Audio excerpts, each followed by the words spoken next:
9:59 a.m. on September 11th, the South Tower of the World Trade Center collapsed in the middle of the biggest rescue operation ever mounted in New York's history. In barely 10 seconds, 110 stories disintegrated into an avalanche of steel and pulverized concrete, which engulfed Lower Manhattan in clouds of smoke and dust. There were no survivors. It would only be a matter of time before the North Tower fell. The firefighters inside realized time was running out. I knew what kind of danger we were in. The time wasn't on our side anymore, that we were going to be lucky if we got out of here alive. I looked at my guys and I says, all right, guys, if that one can go, this one can go. It's time for us to get out of here. 28 minutes later, the North Tower began to fall. Those who couldn't get out seemed to face certain death. Yet 14 people trapped in one of the stairways lived to tell the tale. They are unique eyewitnesses to the collapse of the Twin Towers from the inside. You could actually hear the floors hitting one another. Boom, boom, boom, boom. And I remember thinking to myself, I said, oh shit, this is it, we didn't make it. I rolled to a corner and basically went into a fetal position and just waited for the end. I thought I was going to be dead in a few seconds. And I remember feeling, I hope, I hope this is fast. I pretty much saw my funeral. I saw everybody's at the wake and my parents and family there. 2,749 people, including 343 firefighters, died in the tragedy of 9/11. Yet amazingly, 14 people who were inside the North Tower when it fell managed to survive. This is their story. The Miracle of Stairway B.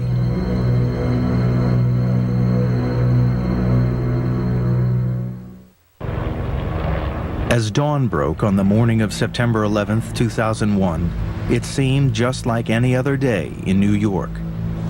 Commuters made their way to work at the World Trade Center in Manhattan. Then, at 8:45 a.m., there was news of an extraordinary incident.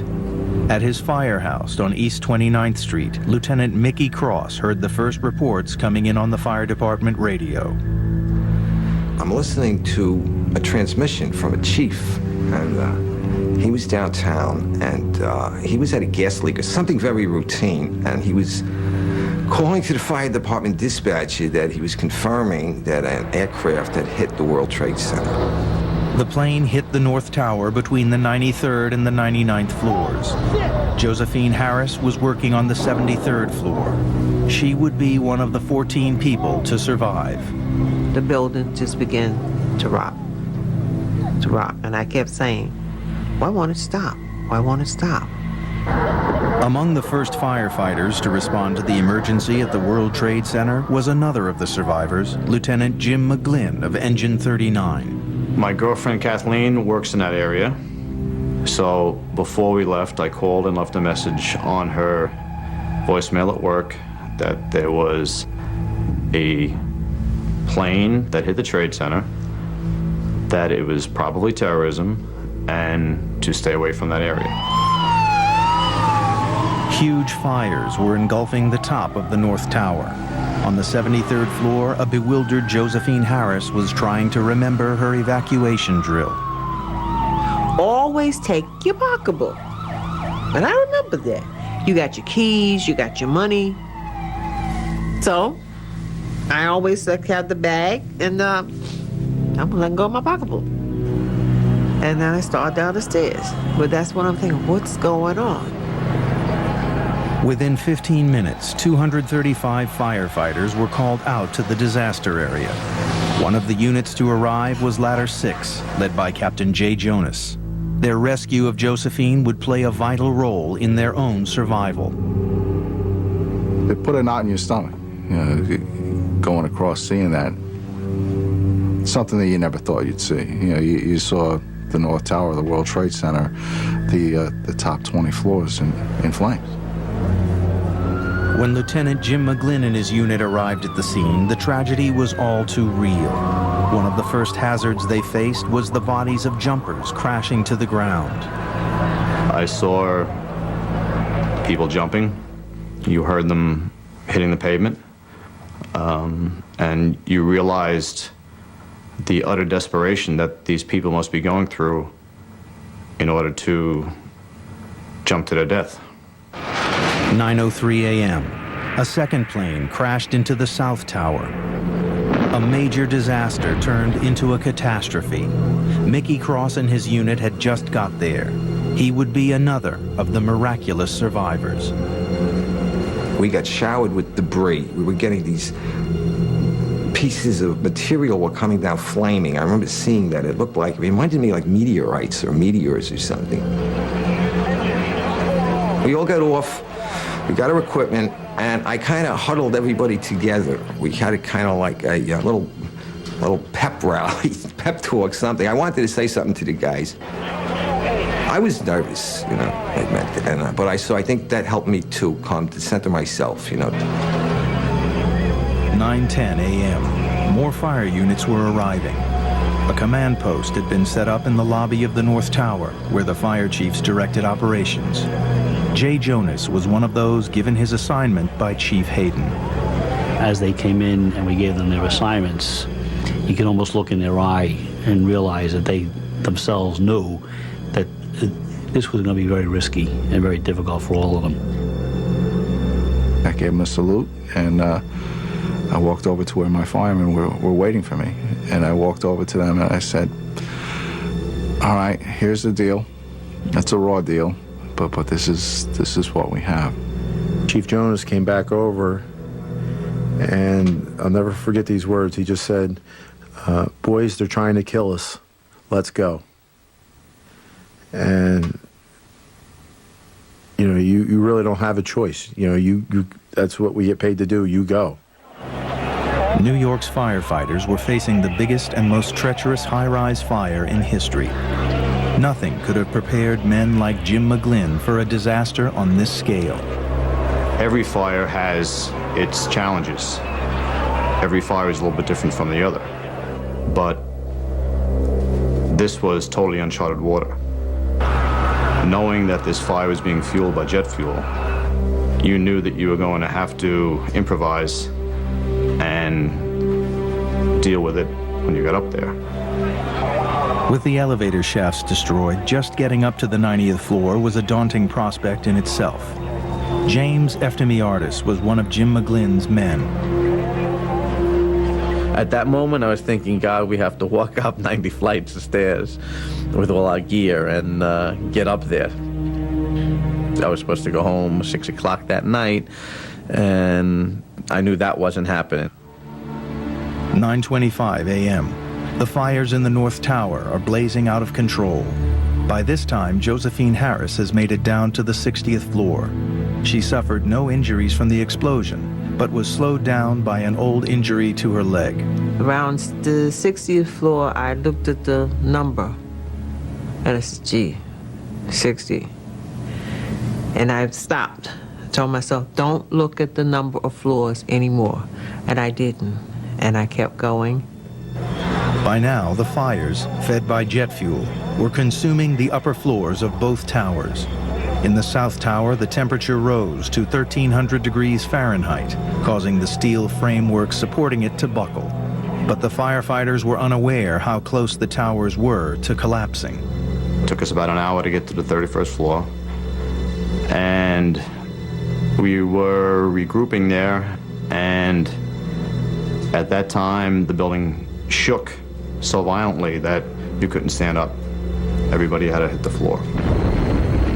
What had caused the building to shake was the catastrophic collapse of the South Tower beside it.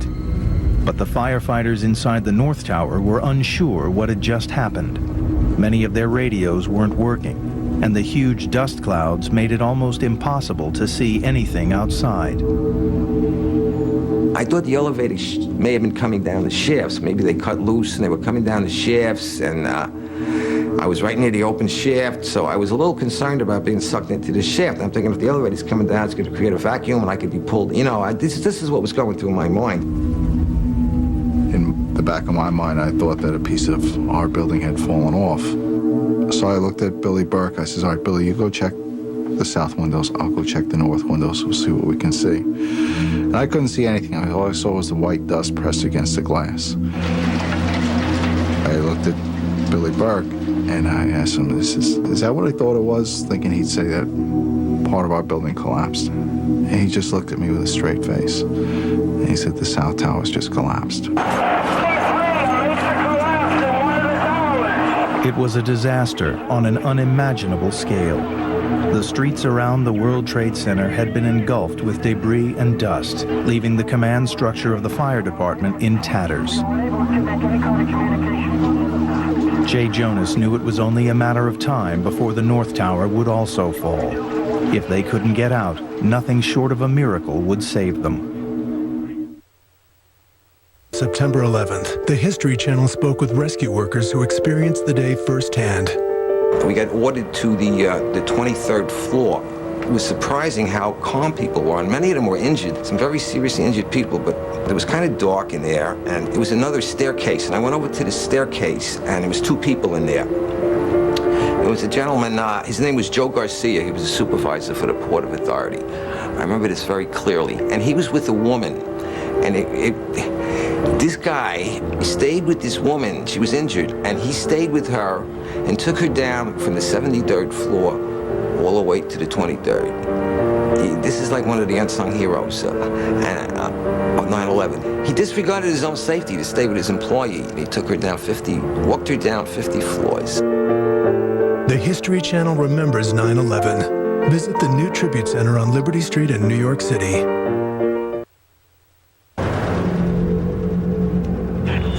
In the aftermath of the collapse of the South Tower, dazed firefighters were trying to regroup and get to grips with the catastrophe they faced.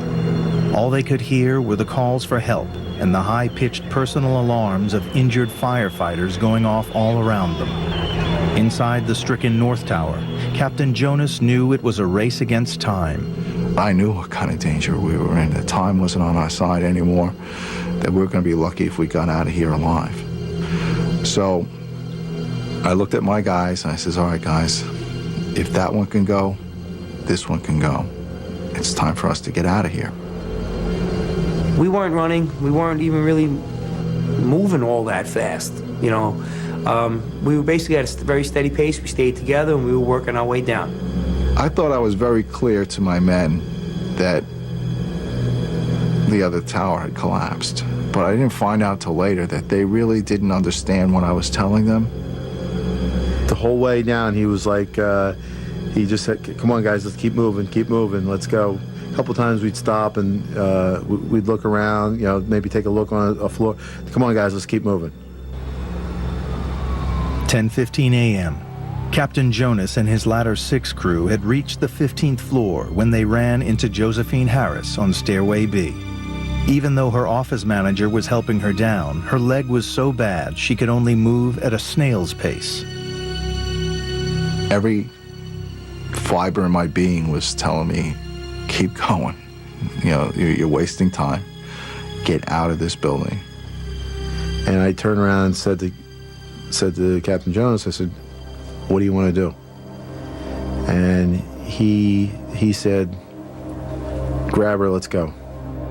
Somebody told the manager that was with me, because he stayed with me, that he could go. They would take care of me. This was Ladder 6, and we start down. I'm getting more and more tired. It's really getting to me now. I helped her as much as I could, and we moved down, but it was a very slow process. She was, her legs were giving out. She was just all beat up. I'll be behind Billy Butler. I said, Billy, can you move a little faster? And my speech would be slower and more deliberate. Inside, I'm screaming. We got to get out of this building. We got to move faster. We got to move faster. So we're not going to make it. It was 10:24 a.m., 25 minutes after the collapse of the South Tower. Captain Jay Jonas and Ladder 6 had helped Josephine down to the 4th floor. Then they ground to a halt. Once we got to the 4th floor, Josephine Harris couldn't stand up anymore. And she told us to leave her. We weren't going to leave her. And I'm really, really tired now. And I think I said something to them like, leave me. I want to sit down, because I wanted to sit down. And they could just leave me. It's that clock ticking that, we don't have any time. Every second that passes by is a second closer to us not making it out of here. While Jay Jonas and his crew were stuck on the 4th floor with Josephine, rumors that the North Tower was about to collapse sent everyone running for their lives. Lieutenant Jim McGlynn had got to the ground floor. Then he discovered a colleague, John Drum, was missing. I told the guys, I said, all right, you guys stay right here. I'm going to walk in and see if we can go back and find John. So I walked back into the stairwell and walked up a couple of flights. But James Eftimiardis and the crew of Engine 39 followed Jim into the stairway. As soon as I got into the stairwell, you heard creaking of metal, and you just knew that the building was coming down. It was so loud. That's when the building began to shake again. And you knew exactly what was going on this time. There was no doubt, because you heard the floors landing one on top of the other. Every time a floor hit another floor, it would not only make a noise, but it would cause tremendous vibration. So we're being bounced up and down off the floor, hearing this collapse coming closer and closer. Mickey Cross was caught on the 2nd floor. My helmet started flying off my head. I had forgotten to snap my helmet. So I grabbed my helmet. I guess instinctually, I just pulled myself down into the corner. The collapse of the North Tower created a massive rush of air. I was blown down 6 stories down to the 1st floor, and all I could remember while I was being blown down was, oh my God, oh my God, oh my God. There wasn't any time to think about anything. The 110-story tower disintegrated in just 10 seconds. It was that fast, yet for me it was kind of slow motion too at the same time. And I remember thinking to myself, I said, oh shit, this is it, we didn't make it. Faced with what seemed like certain death, the trapped firefighters thought their last thoughts and prepared to die. In those 10 seconds, I was like, well, I'm 33. What have I done with my life? Worked almost all the time. My wife is going to, be a widow now. And I pretty much saw myself. Pretty much saw my funeral. I saw everybody at the wake at my funeral, and my parents and family there. You think about everything, I guess, that you haven't done in your life. And you realize that, is this it? Are you going to make it out of here? And I was just too young, and I have too much more to do with my life than for this to be it.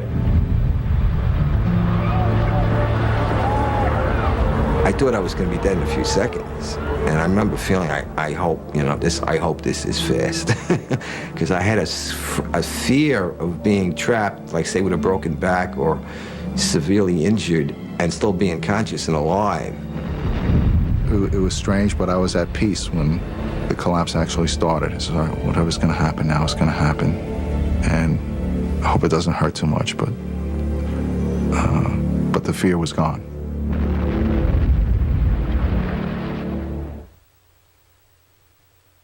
For thousands of years, the biblical tale of the Exodus has captured the human... The collapse of the North Tower killed over 1,300 people trapped inside the building. From outside, the destruction was devastating. It looked like the end of the world, and it seemed impossible that anybody inside could survive. Yet miraculously, the men of Ladder 6 were still alive, buried under the remnants of Stairway B. I could hear Mike. I could hear him groaning. I could hear him called out to me. I called out to him. So I knew he was alive. From the neck up, I seemed okay, but everything else was just like pins and needles. I mean, I was slapping my leg with my arm. I'm watching my arm hit my leg, but I can't feel it. I had my flashlight on my side, and I looked at my hands and looked at myself to see if I was bleeding or anything anywhere. When he heard noises around him, Captain Jay Jonas realized he too had somehow survived the disaster. I wanted to know who was still alive. And I started calling them out by name. My guys, I says, Billy. All of a sudden, I heard this voice. I heard it was Captain Jonas. He goes, "Billy, are you there?" And he had been right behind me. And I said, "Yeah, I'm here." The entire Ladder 6 crew and Josephine Harris had survived inside a dark and dust-filled cavity within the collapsed shell of Stairway B. Nobody really understands how this miracle came about, but experts believe it was because the tower fell with its exterior collapsing outwards at a faster rate than its interior, leaving a protected stump toward the base of the building. It was here that the survivors were trapped. When the tower fell, the man who was to play a vital role in their rescue had just arrived on the scene. He was Lieutenant Glenn Rowan of Ladder 43. We look back, and here comes this huge cloud. And we ducked in this little alleyway, and the cloud just went flying past us. And I'm thinking, okay, we're in pretty good shape, but I look to the side, and the cloud is coming now from the east side, too, to totally envelop us. It was lights out. It was completely black. As the dust began to clear, radio traffic suddenly increased dramatically with Mayday calls. Mayday, mayday, mayday. I got on the radio, and I transmitted my own Mayday message. I says, "Mayday, mayday, mayday. Sea Officer of Ladder Company 6. We're trapped in the B stairway of the North Tower." However, the scale of the disaster made any coordinated response to the Mayday calls virtually impossible. Got water? Battered firefighters were emerging from everywhere, looking for water and gasping for air. I'm gonna fight the fire truck. Ladder 6 waited for a response to their call for help, but there was no reply. Initially, we just sat tight. We made Josephine as comfortable as we could, and we just stayed quiet and listened and monitored the radio. We're sitting there, and I'm wondering, how am I going to get out of here? I'm thinking, I should have called the kids. It's been about 2 weeks. Then it goes back to how they're going to get me out here. Also trapped further down in Stairway B was Lieutenant Jim McGlynn and his crew. My concern was the rest of this building is coming down, and we have a limited amount of time to get out of here. So I looked around at the building and was trying to find other ways out. Lieutenant McGlynn was talking to us, and he's like, "Guys, can you see my light?" So we said, "We can hear you, we can see your light, but there is no way out of here." We were in just a tight little teepee concrete vault. Another survivor was Mickey Cross. Like all the others, he had no idea of the scale of the disaster he'd miraculously lived through. I had the thought on occasion that, okay, wake up now. I was in a dream, that this was a nightmare. And I said, okay, I want to wake up now. I want to go downstairs and have a cup of coffee with the guys in the firehouse and shoot the breeze. Because this can't be real. This can't be happening. It was 11:30 a.m., and the survivors had been trapped in total darkness inside the smoking ruins of Stairway B for an hour. It was hot and dusty, and with no radio contact, they had no idea what was going on in the outside world. We're trying to figure out what exactly has happened to us. We survived some sort of catastrophic event, but we don't know how bad it is. Did the top of the building fall off?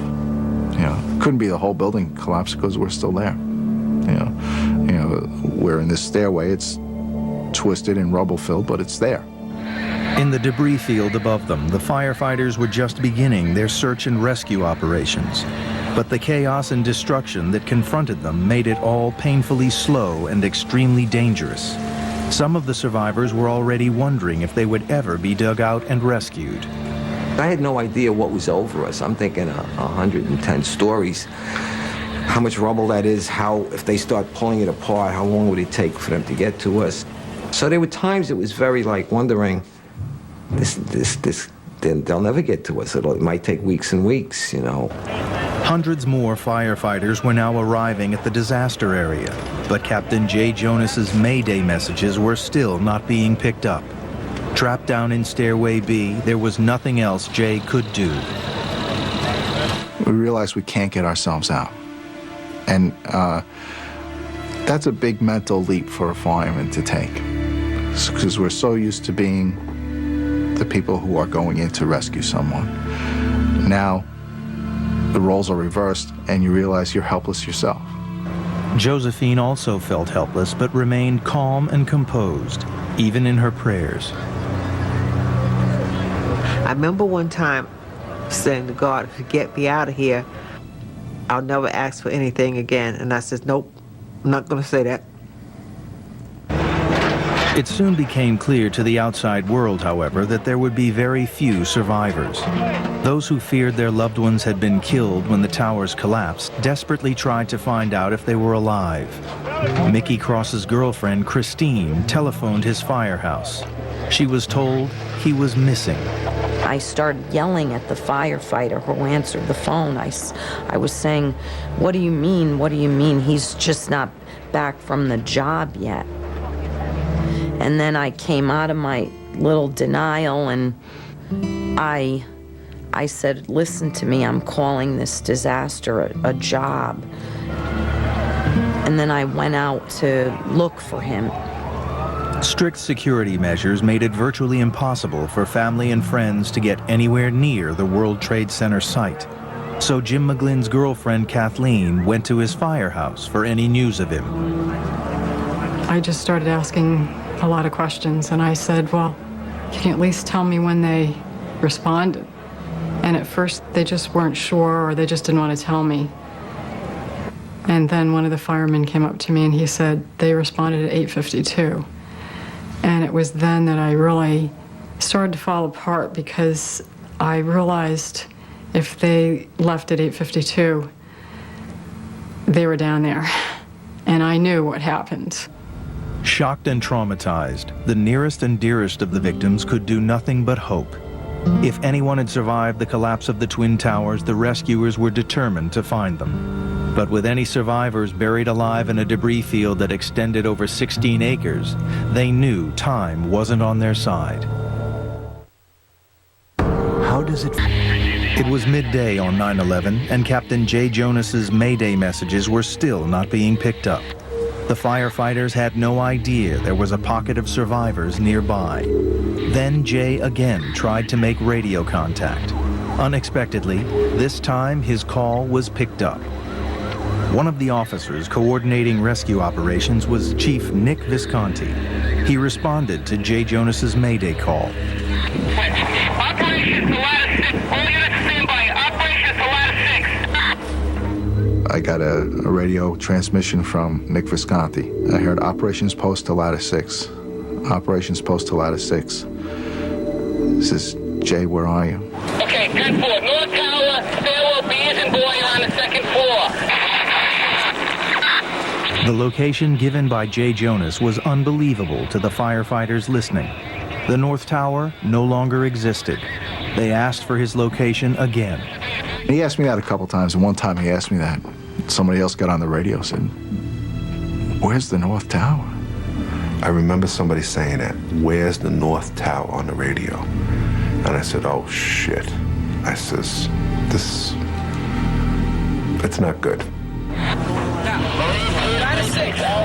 Chief Visconti sent out rescue teams to look for Ladder 6. However, first they would have to find the remains of the North Tower. In the meantime, the chief kept in contact with Jay Jonas. One of the few times I got choked up, he just kept coming over the radio and said, I'm coming for you, brother. I'm coming for you. We're coming for you, brother. We're coming for you. News that Ladder 6 had survived the collapse of the North Tower got through to Jay's wife, Judy, but she was told they were still trapped. It was relief in some ways to hear that he was alive and that he was trapped, But there is many stories of guys being trapped and not coming out. So trapped is not a great word for a fireman's wife. But he was alive. There was no news at all, however, about most of the missing firefighters. Chief Hayden, who was coordinating search and rescue operations, had the painful job of answering questions from next of kin. There were many men that I know and worked with coming up to me and asking me, you know, Pete, Chief, have you seen my son? And son's coming up, you know, Chief, have you seen my father? And it was a very difficult time to look them in the eye and knowing full well that most likely their son or their father had been killed. 1:30 p.m. The rescue of the firefighters buried in Stairway B still seemed a long way off. I started to freak internally. I never voiced anything, but inside, I was freaking out, and I wanted to get out of there, you know. And but I started to look around, and everybody else was calm. Josephine was calm, so I started to talk to myself to calm myself down. I didn't pass out. Afterwards, I thought about it myself. I said, gee. But there was no time for crying. Glenn Rowan and his Ladder 43 crew were one of the first rescue teams sent out to try and find the Stairway B survivors. We're walking across this debris field, and it was pretty hazardous area to be. And I'm like, God, dear God, I just said to myself, it was the first time I said, you know, just, you know, keep my guys safe. You know, this is dangerous. This is very dangerous. Locating them, even with regular radio contact, proved to be almost impossible. Then, down in the depths of Stairway B, things changed dramatically. All of a sudden, a ray of sunshine hit the stairway. You know, you're looking at it, you're in this darkness, and then all of a sudden, a ray of sunshine hits the floor. I said, where's that coming from? It was just clearly sunlight. Maybe it was about 12 inches wide. And it was all peppered with this dirt and debris and running through it. But it was the most beautiful sight in the world. It was almost hard to believe, this sunlight coming. I mean, this is a 110-story building fell down right on top of us, and I'm on the third floor looking at sunlight. The hole letting in the sunlight proved to be the way out of Stairway B. The first trapped firefighter to emerge through the hole set up a rope, and some of the survivors began to climb out. The others were still trapped beneath the wreckage. Glenn Rowan still couldn't see them, but realized he was very close. He goes, how close are you? And I just said, I'm going to scream. And I screamed at the top of my lungs, probably to let out some emotion. And he said, oh, okay, I got you. You're right over there. Somebody goes, there's a fireman. And sure enough, we looked out through this hole, and there was a fireman. I could just see them starting to come out of the hole. This incredible area, and then I can't believe there's people walking out of this spot. It's just so dangerous. And where did they come from? Where were they? After being buried for over 4 hours, the firefighters were astonished by the scale of the devastation surrounding them. I looked around and I couldn't believe what I was seeing. I know all I could see is fire and smoke and twisted debris. And it looked like we had just been hit by a nuclear bomb. Yeah, I says, wow. I can't believe I survived this. The first rescued firefighters set off across the treacherous debris field with one of the Ladder 43 crew leading the way. Meanwhile, Glenn Rowan climbed down into Stairway B to look after Josephine and the other survivors who were still trapped inside. I remember seeing him come down, and he's on a rope. And I'm like, how are they going to get me out of here on a rope? You look around the place, it's totally disaster. I said to Josephine, you're okay, you're going to be fine. We have more people coming and more equipment. We'll get you out of here safely. Having put Josephine at ease, Glenn Rowan then turned his attention to Jim McGlynn. Jim was on a landing. Below him, 2 of his crew were trapped inside a narrow void. I said, okay, great, Glenn. What do you have with you? Do you have a rescue? Do you have a squad? Who's with you?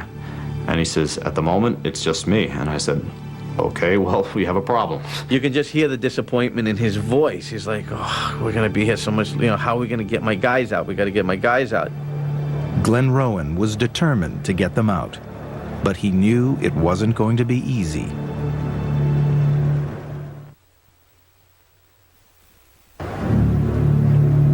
At 2:30 p.m., the first group to be rescued from Stairway B began to make their way across the treacherous debris field of the ruins of the World Trade Center. There was no solid footing there. This was just twisted, bent up beams. It was somewhat cut. There was sharp edges, but there was nothing solid. All that dust that was created from this collapse made the steel very, very slippery. If you put your foot on it, it was almost like talcum powder. It wasn't easy.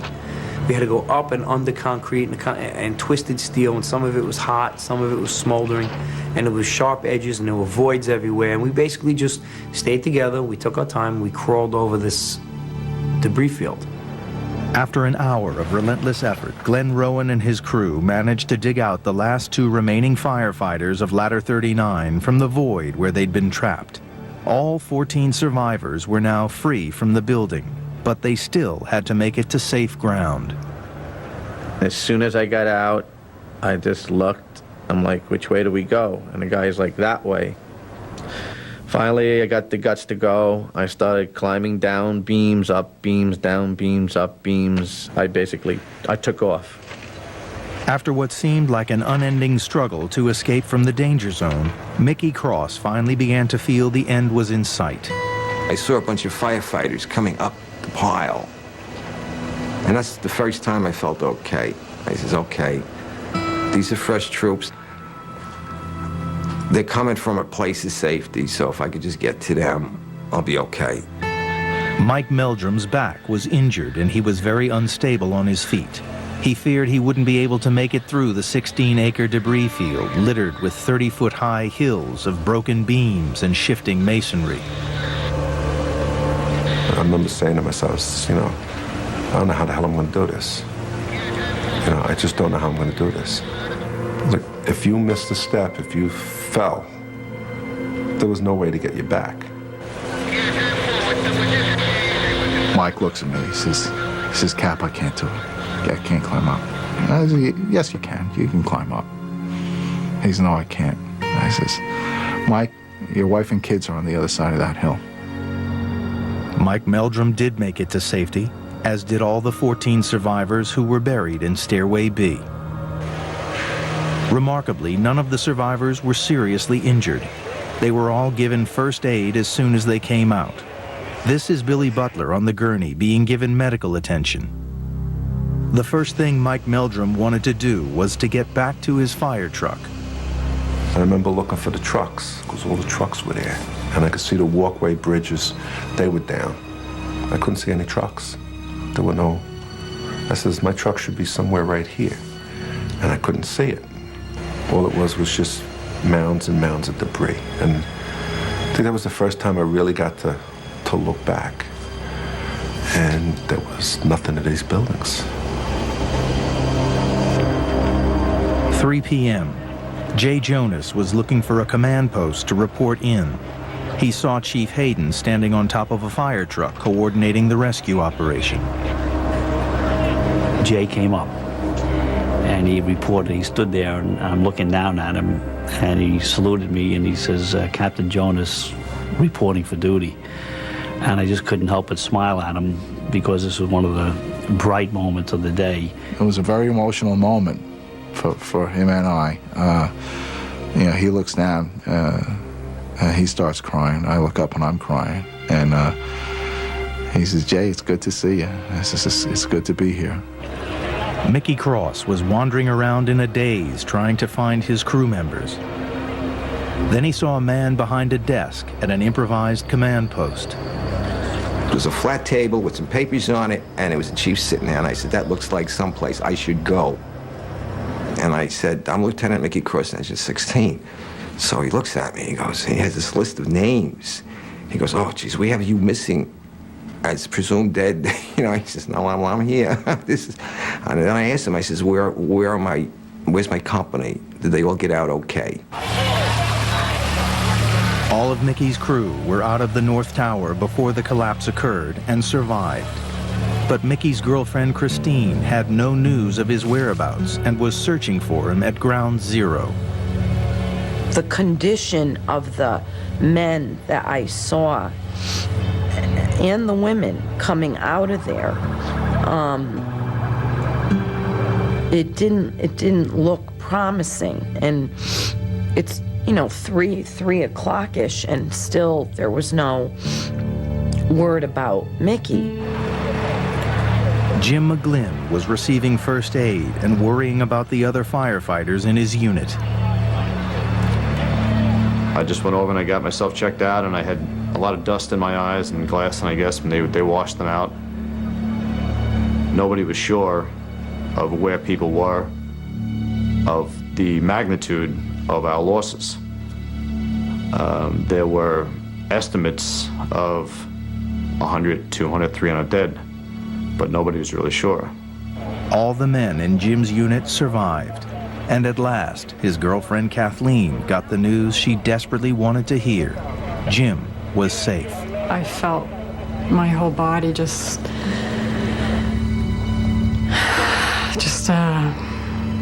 feel relieved. And I just said my prayers of thanks. James Eftimiades suffered severe breathing problems. He was given emergency treatment, then taken to hospital. Before he went, he managed to speak to his wife. I called my wife. I said, it's me. I just want you to know I'm okay. I gotta go. Call my mom. Let her know I'm okay. So she says okay.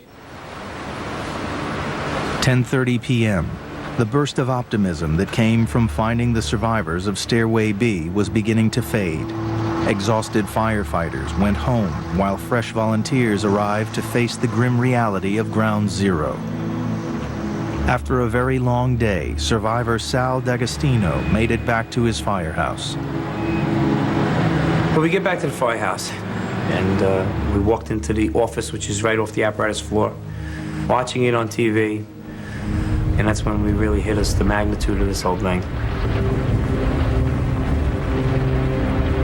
I went upstairs to take a shower, and I basically was in the shower, and that's when I kind of broke down. I started crying in the shower, and shaking, and just a mess, basically. After a long and difficult rescue, Josephine was given a medical checkup. Then she went home. And when I got home, I looked at myself in the mirror, and I had to take some steps back. I was shocked at what I looked like. I get the television on, and I start hearing all this.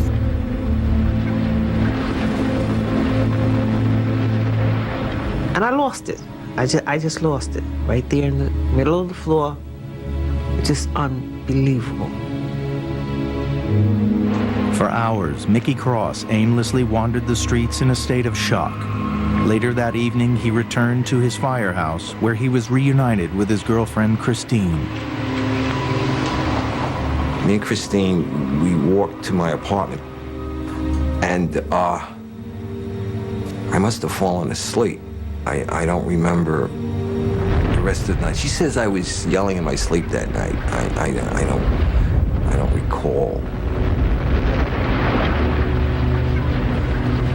Mick shook like a leaf and screamed all night long in his sleep. He has no recollection of it. You couldn't go near him. It was like he was going to snap like a tree branch. As the night wore on, Glenn Rowan and his unit eventually went home exhausted. I wanted to see everyone. I wanted to hold my wife. I wanted to see my kids. They were all sleeping, of course, but I just wanted to spend some time in their rooms, just being so fortunate that I was able to do this. And so many of our guys aren't going to be able to do it tonight. The miraculous survival of the 14 people rescued in Stairway B was one of the few moments of hope amidst the tragedy of 9/11. Their story bears witness to the extraordinary courage and heroism of New York's firefighters on the darkest day in their history when they lost 343 men. You have to remember these men, not just as firefighters, but taking them as they lived their lives.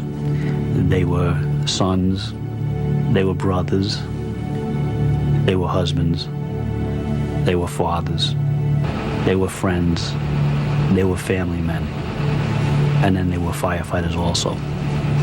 They lived lives of responsibility, they lived lives of courage, they lived lives of dignity.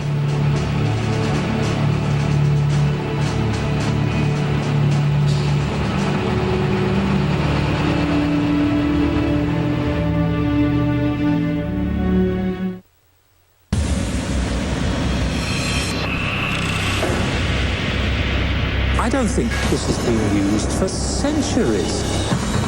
Out there is a whole lost world. An all-new series that brings to life these lost worlds. Next on the History Channel.